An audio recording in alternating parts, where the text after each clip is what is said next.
Right now, on To the Point. The impacts of the Big Beautiful Bill are being felt here in California. Hear how lawmakers plan to potentially address the shortfalls to programs like Medi-Cal and CalFresh. Governor Gavin Newsom signs new legislation aimed at protecting access to reproductive care for Californians. A new bill aims to crack down on repeat DUI offenders by putting a no alcohol restriction directly on their driver's license, cutting off alcohol sales at the register. Ernest Johnson died February 17, 1898. Hidden in plain sight, the African-American trailblazers laid to rest at Sacramento's historic city cemetery. On top of trying to figure out how to address a nearly $3 billion budget shortfall, California lawmakers are also trying to navigate any impacts to the state from President Trump's so-called One Big Beautiful Bill. Good evening. Thank you for joining us on To the Point. I'm Becca Habiger.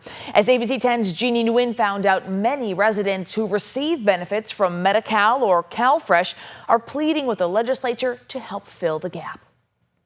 Becca, the Senate Budget and Fiscal Review Committee met for more than 4 hours today to hear from advocates and constituents on how the Big Beautiful Bill could pull back resources. Even though no decision was made today, the California Association for Food Banks tells me they're bracing for billions of dollars worth of cuts. It's $2 to $4 billion we're talking about. So we need the state to get creative, but really prioritize food first, because that's the most fundamental basic need. Jared Call with the California Association of Food Banks says food banks will be feeling some of the largest cuts in funding due to H.R. 1, also known as President Trump's Big Beautiful Bill. He's calling on the legislature to come up with solutions to help fill the gap. It has enacted the largest cuts to the CalFresh program, known federally as SNAP, in the program's history, and we anticipate hundreds of thousands of California families being impacted by those cuts. Call says people will start losing benefits starting in the next few months. About 72,000 people who will lose eligibility for CalFresh beginning April 1st. In June, we'll start seeing people cut off due to really harsh time limits where they can only receive 3 months of vital food assistance in a 3-year period unless they meet really strict work requirements. On top of food impacts, Medi-Cal recipients could face cuts as well. In the 35 rural counties served by CMSP, over 124,000 Medi-Cal beneficiaries could lose their health care coverage. Democratic Senator John Laird criticized H.R. 1, encouraging lawmakers to find ways to ensure coverage doesn't lapse for Californians. There was a $2.5 trillion tax break for the top 10% earners in the United States, so that we could run up more trillions in deficit and throw millions of people off health care and food assistance. With the state facing a budget deficit in the billions, Republican Senator Roger Nilo believes there's not enough money to cover all the potential cuts, and there are other options to temporarily fill the gaps. Food banks double down on their private sector donation recruitment, and I think there's a strong chance that they could get that. Not that that's going to make up the whole gap, but it can make a difference. Again, no budget decision was made during this hearing. The governor is expected to present his revised budget in May. Becca. Jeannie, thank you. Well, new tonight, State Attorney General Rob Bonta announced just a couple of hours ago that he, along with 3 other attorneys general, is suing the Trump administration. Now, this is over the $600 million in cuts to health funding, more than $300 million of which would impact California. This is a follow-up to a story we brought you yesterday. When asked about the funding cuts, Governor Newsom responded saying, quote, "We're going to litigate." The Trump administration says it is cutting funding from California due to, quote, "a history of fraud and mismanagement." Today, the attorneys general also filed a motion for a temporary restraining order to block the funding cuts from taking effect. Today, Governor Newsom signed legislation into law to fast-track $90 million in one-time emergency funding for Planned Parenthood in California, a measure passed by both houses earlier this week. This grant is in addition to the $140 million the legislature allocated to Planned Parenthood last year. Newsom was joined on stage by first partner Jennifer Siebel Newsom, members of the Legislative Women's Caucus, and Jody Hicks, president of Planned Parenthood California. It was a tidal wave of pink, as you saw, as legislators and advocates denounced the federal government for cuts to Planned Parenthood and explained this grant, which comes from the state's general fund, will guarantee that STD services, cancer screenings, abortions, and other health care for women will continue. In California, we don't defund health care. We defend it. but this time we needed an army with us. We really did. What are we as a nation thinking? Women are the backbones of our families, our communities, and our economy.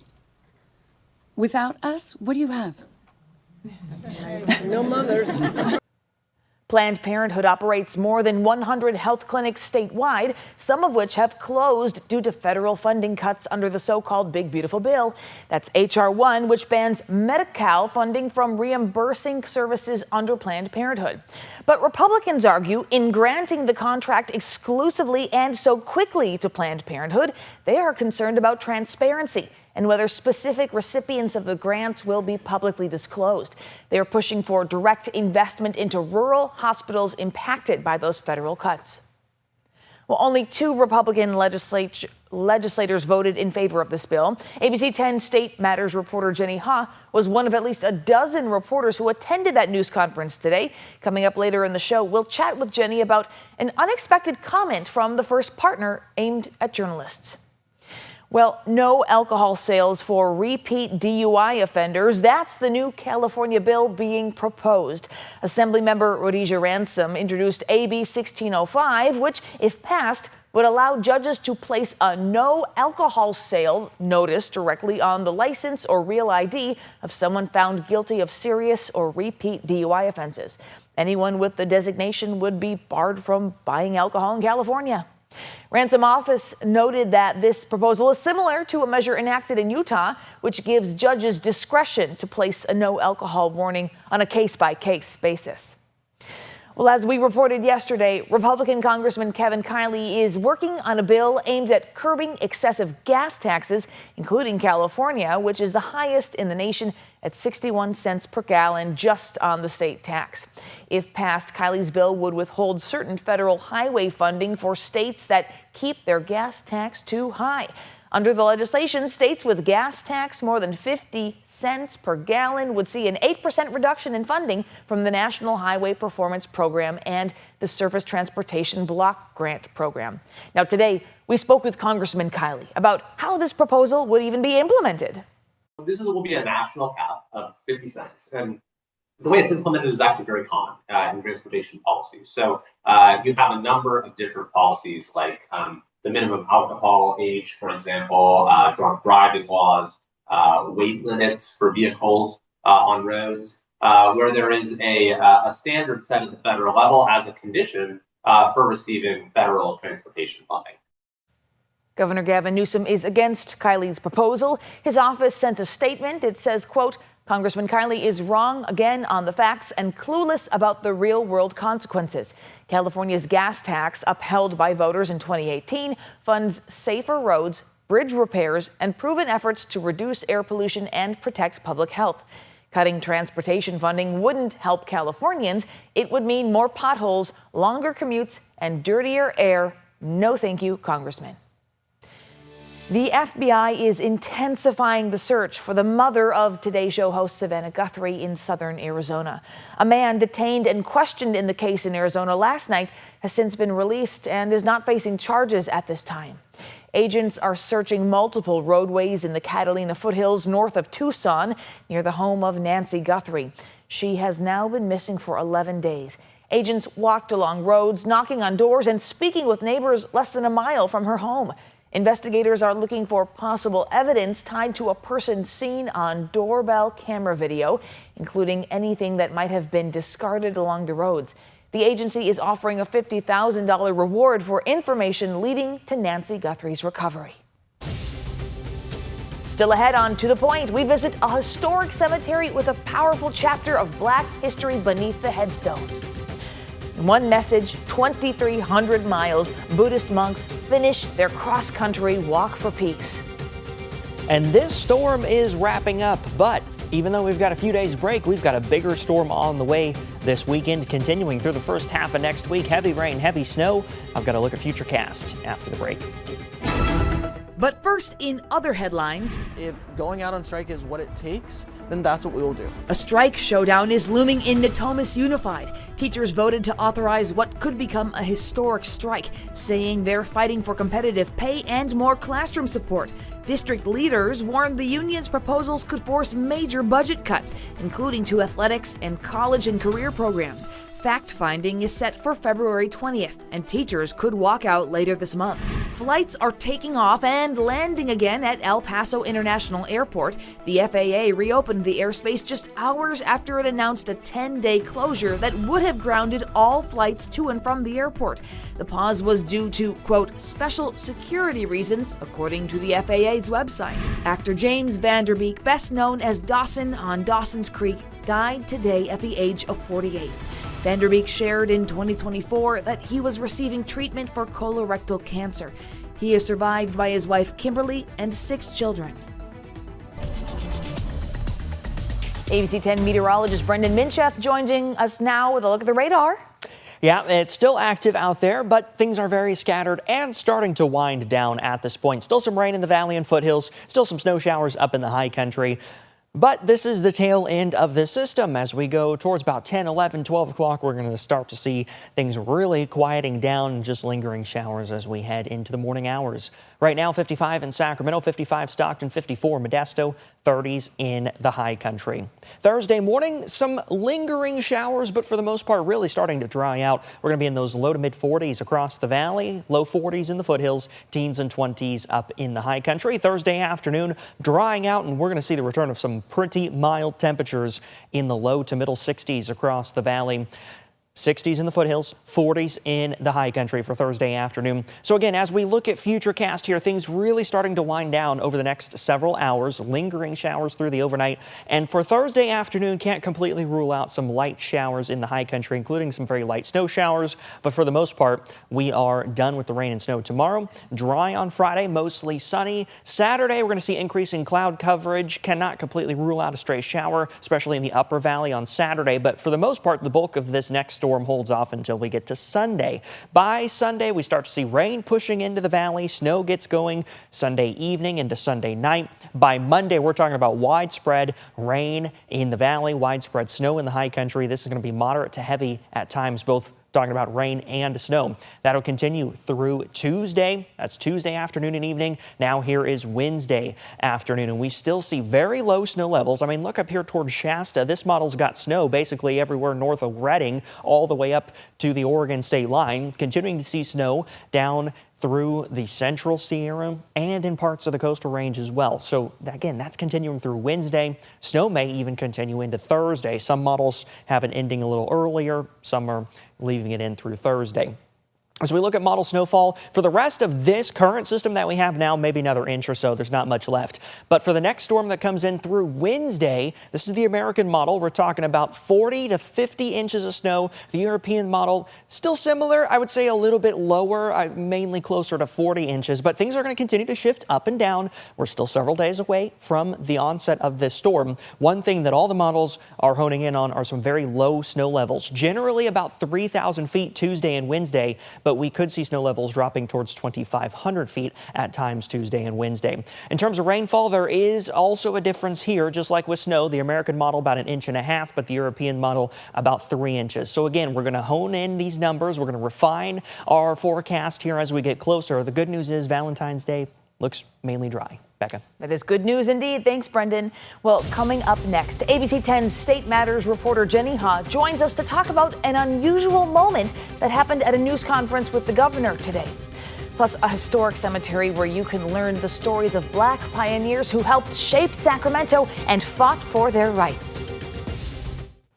ABC 10's Jenny Ha joins us to discuss a very unusual moment today at the news conference planned about Planned Parenthood with the governor. Exactly, and an unusual moment indeed, because this was a typical press conference by the governor, who was joined by first partner Jennifer Siebel Newsom about funding for Planned Parenthood, alongside legislators, bill sponsors, and budget chairs of both houses.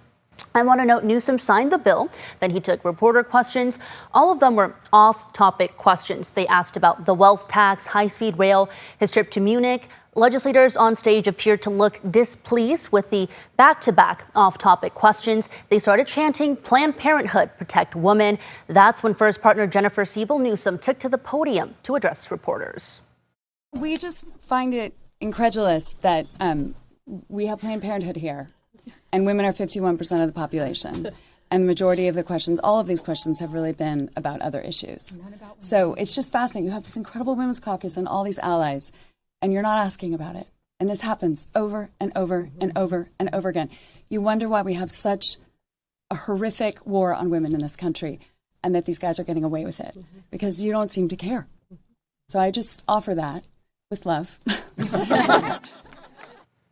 Now, after the first partner criticized reporters, the first on-topic question on Planned Parenthood was asked. Legislators clapped when this question was asked. Then reporters continued with off-topic questions. And the final question of the presser was the second and final on-topic question. Yeah, and Jenny, to be clear, I mean, you were there to cover the Planned Parenthood funding bill. We aired that earlier in the show. Journalists also asking off-topic questions. That is not unusual, right? Right. Again, that's usually what happens. Reporters do this all the time at every press conference, and the governor himself expects that too. He knows the flow of press conferences, and he answers unrelated questions. Even today, after the first partner addressed reporters, the governor himself continued to answer off-topic questions. All right, Jenny, thanks so much for breaking that down for us. We appreciate it.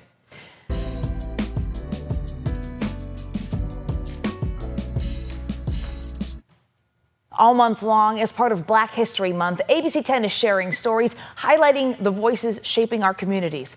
Tonight, John Bartel takes us on a tour of the historic Sacramento City Cemetery to learn about the influential Black Sacramentans who made the city what it is today. Every day, people pass by the Sacramento Historic Cemetery without giving it much thought. This cemetery is about 33 acres. This cemetery isn't like most historic cemeteries from the 1800s. It wasn't segregated. It was open to all, the poor, the rich, white, and black. How many African American families are here? Well, there's about 10 or 12 family plots in here, and most of them are full. Eric Bradner is with the Old City Cemetery Committee, and every February they hold the African American History Tour that highlights the influential Black people of Sacramento's past. People like opera singer Anna Maida Fletcher. This is a picture from Erlina, the African Princess, which is the first play written by African Americans, performed by African Americans, set in Africa. Born in 1855, died in 1925, Anna toured the nation performing and breaking down racial barriers. Isaiah Dunlap. Barber Isaiah Dunlap was part of a society known as the Colored Convention Movement, which used a network of people to free slaves. A direct action committee that would go out and try and free slaves or move them to another place and let them know their rights. Ernest Johnson died February 17th, 1898. At a time when Black Americans were barred from many schools, Ernest Johnson, with the support of his father, became the first African American to graduate from Stanford University. Nobody at Stanford seems to have known about it or made a big deal of it at the time. Today, there's a scholarship in his name.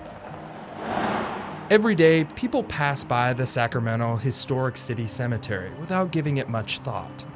But maybe they should. Taking the African American History Tour at Sacramento's Historic City Cemetery, I'm John Bartel. You can find more Black History Month stories on the ABC 10 TV streaming app. You can download the free app to your TV today. We'll be right back. Coming up tomorrow on To The Point, our Champions of Hope. We introduce you to 11-year-old Gideon, who is overcoming severe burns, and the team bringing him some hope and joy through a mobile gaming unit.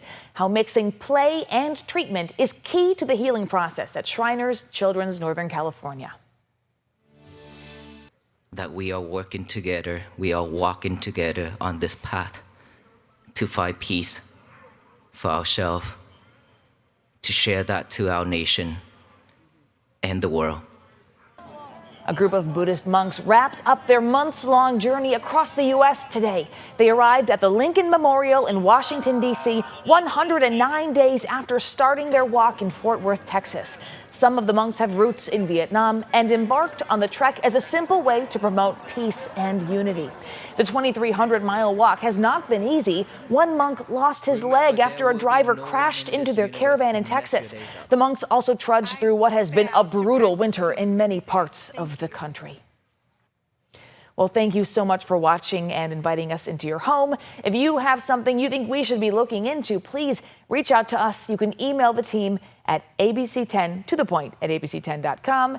And To the Point doesn't end here. To watch stories featured on the show, you can download our free ABC streaming app to your TV. Have a great and safe night. We'll see you back here tomorrow.